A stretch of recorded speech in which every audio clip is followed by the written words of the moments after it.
Oi, eu sou a psicóloga Lisiane Fonseca e estou aqui hoje para desmistificar um pouco sobre a psicologia com vocês. Pois é, gente, na minha prática profissional, no meu dia a dia, eu tenho percebido bastante as dúvidas das pessoas com relação ao que é ser atendido por um psicólogo, por uma psicóloga, para que serve essa área, né, da psicologia, que na verdade está dentro da área de saúde mental, mas que não usa medicação e que tem um grande desafio, não é? Porque esse desafio ele vai vir exatamente da questão do teor da nossa área, que é um teor mental, que é algo que não se pega, né? Não se palpa, não é algo concreto. E muitas vezes as pessoas vão criar dúvidas, vão criar preconceitos, apesar da gente ter visto uma necessidade imensa dentro do movimento agora da pandemia, pós-pandemia, a necessidade muito grande da área da saúde mental como um todo e da psicologia exclusivamente também,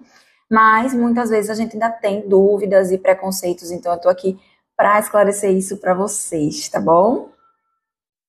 Bom, então, uma das questões que mais se destacam dentro da questão de vir ao psicólogo é o preconceito ainda com relação à questão de que, enfim, as pessoas irão te julgar, de que você mesmo, né, o julgamento vai partir da própria pessoa muitas vezes, da pessoa acreditar que ir ao psicólogo ou ir a um profissional de saúde mental pode significar que ela esteja ficando louca ou que ela esteja ficando com algum adoecimento grave na área mental, né? Um dos adoecimentos mais graves é a esquizofrenia, dentro desses parâmetros aí, mas é um mito, na verdade, é uma ideia em que as pessoas se enganam muito, porque sim, nós da saúde mental, da psicologia trabalhamos, podemos sim trabalhar com a loucura, enfim, e todos os transtornos e adoecimentos que estão ligados à questão da loucura, mas não apenas. Nós trabalhamos com uma gama de questões hoje em dia, que inclusive,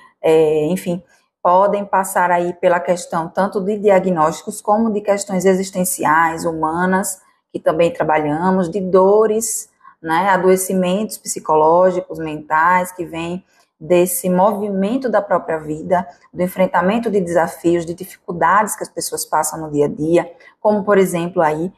a famosa ansiedade que todos falamos hoje, que a gente tem dúvidas muitas vezes para entender como é que ela funciona, o que é essa ansiedade. Às vezes tem pessoas que, por exemplo, vão parar nos pronto-socorros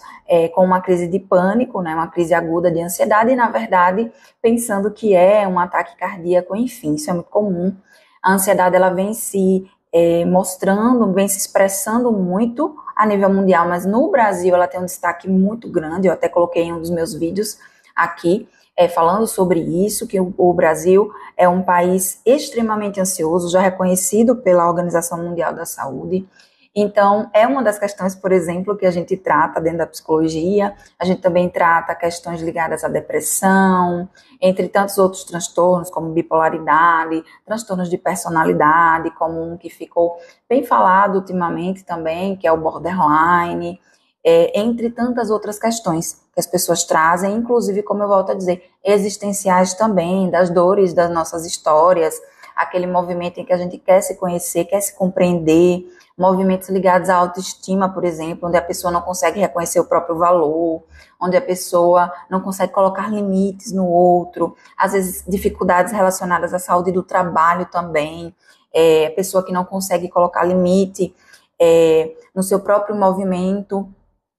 de cobrança interna, com críticas muito fortes e intensas com relação a si mesmo, a si mesma, as dificuldades enfrentadas no dia a dia, o cansaço, questões da mulher, né, as questões, os preconceitos, as questões que atravessam todos nós, porque eu costumo sempre dizer que a psicologia, por mais que a gente atenda os pacientes dentro do consultório, né, no setting terapêutico, é um dos espaços que a gente atende. No meu caso, sim, porque eu sou psicóloga clínica, mas existem outros espaços, mas como eu estou falando aqui em especial da questão clínica, né, porém, o paciente, ele chega para a gente, mas eu sempre digo para os meus pacientes que eles não vivem isolados, né, vocês não vêm para o consultório, né, o paciente não vem para o consultório dentro de uma bolha, ele vem como um ser humano que interage no mundo, que tem uma família, que tem pai, mãe, filhos, às vezes marido, esposa,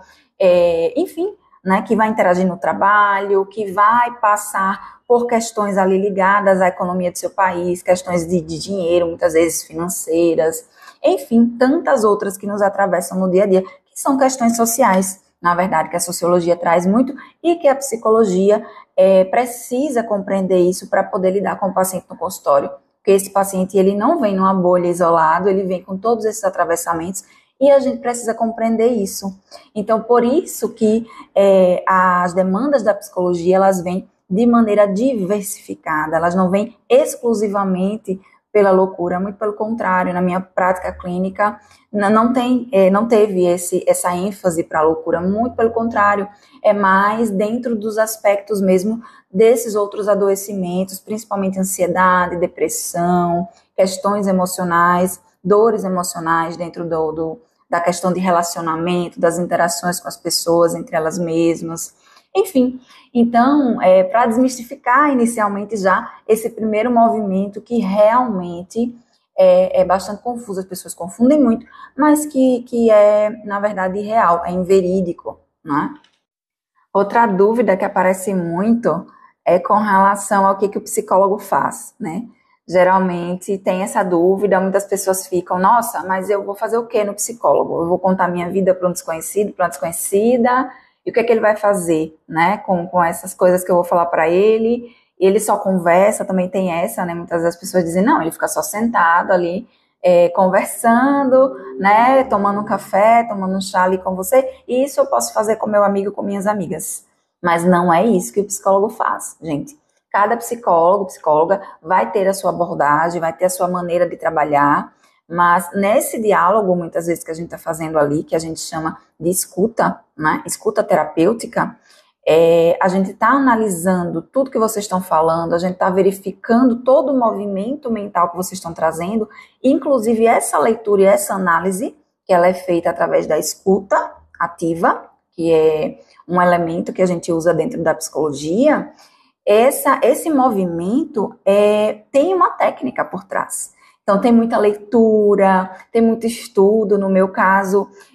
fora o tempo da faculdade, tem mais 5 anos de estudo. Então, lá vamos se acumulando aí 10 anos de estudo, fora tudo que a gente lê, tudo que a gente sempre está se atualizando. Então, assim, não é uma conversa, né? Não é uma conversa solta com alguém que eu posso ter ali um desabafo. Não.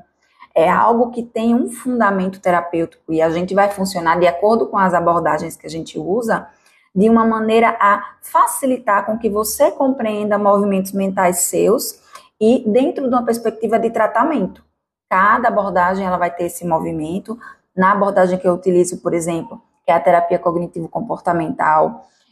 a gente vai fazer essa leitura com base técnica, com base em leitura científica, inclusive com vários estudos de comprovação científica dentro da área, que vocês, inclusive, podem pesquisar, podem buscar para tentar compreender um pouco, né? Mas, além disso, a gente também faz algumas intervenções que também são comprovadas cientificamente, a gente busca trazer intervenções para que o paciente fique melhor e para que o paciente possa modificar, no caso da leitura da TCC, pensamentos distorcidos, crenças distorcidas, a depender de cada movimento alimentar que o paciente vai trazer, e dentro disso, que ele consiga, por exemplo, gerenciar o seu emocional, gerenciar movimentos a nível comportamental e a nível cognitivo. Isso dentro da linha de atendimento que eu faço, que é uma linha específica, porque existem muitas outras linhas, gente. Então, não, o psicólogo não está lá só conversando, batendo papo, o psicólogo não está ali só tomando um café, não. O psicólogo, ele está fazendo uma leitura, o psicólogo, ele está, sim, fazendo uma leitura analítica e profunda do que você está trazendo ali, do que você está falando, inclusive, todos os apontamentos que ele faz são apontamentos, como a gente diz, né, incisivos, então já são apontamentos que ele sabe o porquê que ele está fazendo determinada pergunta, determinada fala, o porquê que ele está definindo determinada intervenção para você fazer, que às vezes as pessoas chamam de atividade de casa, né? Mas é uma espécie de atividade, sim, reflexiva, para modificar pensamentos e para que você possa melhorar o seu bem-estar, os sintomas e tratar aquilo que que te levou, na verdade, ao processo terapêutico. Então, eu vou ficar por aqui, mas depois eu trago mais detalhes, tá bom? Tchau, tchau. Compartilhe esse conteúdo com quem precisa.